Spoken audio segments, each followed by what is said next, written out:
California Governor Jerry Brown on Saturday saw for himself the existential consequences of huge and deadly wildfires in the state.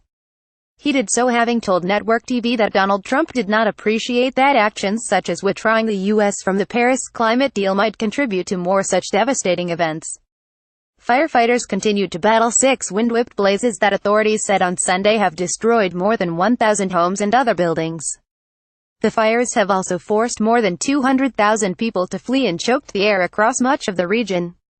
Forecasters predicted wind gusts to become more intense by Saturday night, challenging the 8,700 firefighters who have been battling the blazes for 5 days.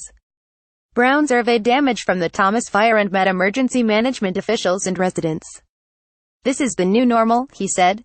"We are about ready to have firefighting at Christmas. This is very odd and unusual." Speaking to CBS 60 Minutes in an interview scheduled to be broadcast on Sunday night, the governor said Trump was wrong to withdraw the U.S. from the Paris Climate Agreement and misguided for calling it a bad deal for America. "That's a preposterous idea, not even a shred of truth in that statement," he said. "I don't think President Trump has a fear of the Lord, the fear of the wrath of God, which leads one to more humility, and this is such a reckless disregard for the truth and for the existential consequences that can be unleashed." The Thomas Fire is the largest of 6 that have scorched Southern California this week, prompting Brown to declare a state of emergency. From Ventura County to San Diego County, fires have destroyed more than 500 buildings. One human death has been blamed on the Ventura blaze, that of a 70-year-old woman who crashed her car while evacuating.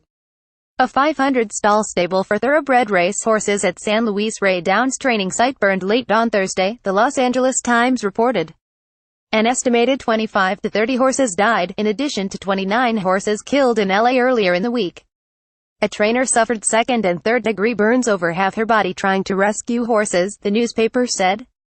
She was airlifted to a San Diego hospital and placed in a medically induced coma.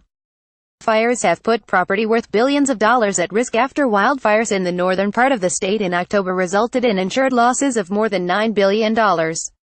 Those fires, concentrated in wine country, killed 43 people.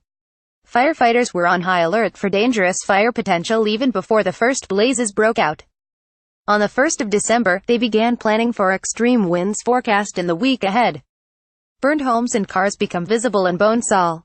Photograph Francine Orla Times via Getty Images. Ken Pimlott, chief of the California Department of Forestry and Fire Protection, said authorities were prepared for destruction on the level of 2003 and 2007 firestorms in Southern California and possibly those in Northern California this year.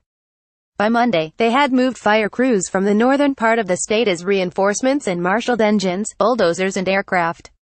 On Tuesday they brought in more helicopters from the National Guard and every last plane we could find in the nation, said Tom Porter, Southern chief of the California Department of Forestry and Fire Protection.